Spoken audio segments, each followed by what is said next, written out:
to Oiler Outlook. I'm Andrea Hoffman alongside head women's basketball coach Michele Durand to bring you an inside look into Oiler women's basketball this season. Coach, the team is coming off a strong 20-10 season and a 13-7 finish in the conference. As you enter this new year, what is the overall mindset and energy in the program? The energy's been great. I think our mindset's really good. We talk a lot about process, don't really talk a ton about wins and losses, but I think our mindset's been great and I love our energy. You guys were picked 4th in the GMAC preseason poll, but those picks don't really mean much when you come down to the end of the season. But do you think this gives the team something to prove this season? Sure. I think anytime you're not picked first, you have something to prove. So, yeah, 4th. I think we can finish higher than 4th for sure. With 10 upperclassmen and 9 underclassmen, how would you describe the balance of youth on this roster? You know, it's hard sometimes having that many freshmen come in or new players come in, but I think it's been great so far. I think they're learning a lot, and our upperclassmen are doing a great job of leading them and teaching them of how things should be. Having such a large veteran presence, what are some voices that are stepping up to be leaders both on and off the court? Well, of course, our seniors, Ella and Alyssa, have been with us for 4 years now, and the three of us actually came in together. Araya Douglas came in as a transfer for us, and Araya just does a great job of keeping everybody loose. And then we have a very large junior class, and they're vocal, and they really have a lot of fun together. So all of them in their own way have had a piece in leading our team this year so far. How do you see your upperclassmen help set the tone for younger players who are just getting adjusted to the pace and physicality of college basketball?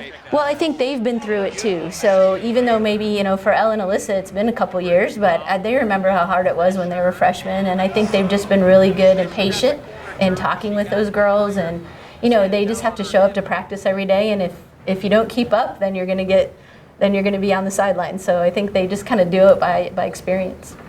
What do you think this group's biggest strength is, whether that's chemistry, depth, defense, or something else? I think our chemistry is really good. I think our depth is strong.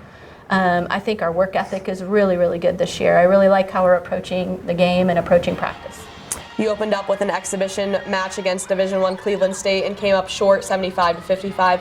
What were some of the biggest takeaways or teaching moments from that matchup?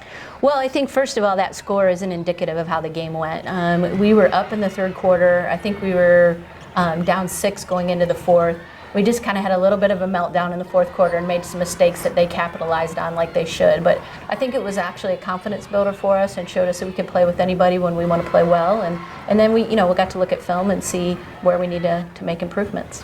Do you think the energy and the performance in the first 3 quarters of that game helped boost the confidence of this team going into the rest of the season? Absolutely. I mean, again, Cleveland State's supposed to beat us bad. They're at Division I for a reason. So I definitely think it helped us for sure.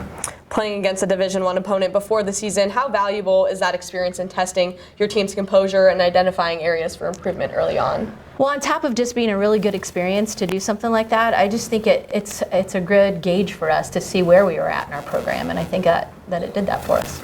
The GMAC continues to be a tough conference. What do you see as the biggest challenges and opportunities in this year's league?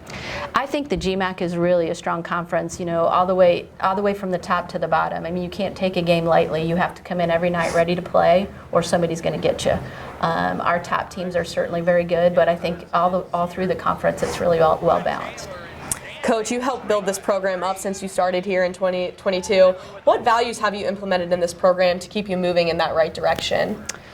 I think we stress humility, we stress hard work, we stress playing with joy is one of the things we've talked a lot about this year. I think it's important for me also to coach with joy.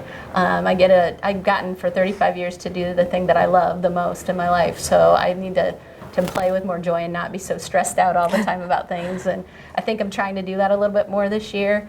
But I think in general, I just think we've recruited really, really good high character people in our program. When you look back at last year's 20-win campaign, what lessons do you want your players to carry forward into this season? Well, I think, not to take things for granted. We had a 20-win season last year, and it was a successful season, but we actually left a couple games that we could have won and maybe had a little bit even better record. So I think just taking things one game at a time, continuing to improve, and continuing to play together are the most important things. Lastly, Coach, how important is it for you to start the season strong, especially with the schedule that's likely to test your veteran and new players right off the bat? Yeah, our schedule is really, really difficult. It's very important to start strong, and I don't even necessarily mean wins and losses. I just think we have to go out on the court and really be playing at our best and trying to give our best every game, and if we can do that, then we'll be satisfied with the result. All right, thanks, Coach, and good luck this season. Thank you. This has been an inside look into Oiler women's basketball here on UFTV and Flow College.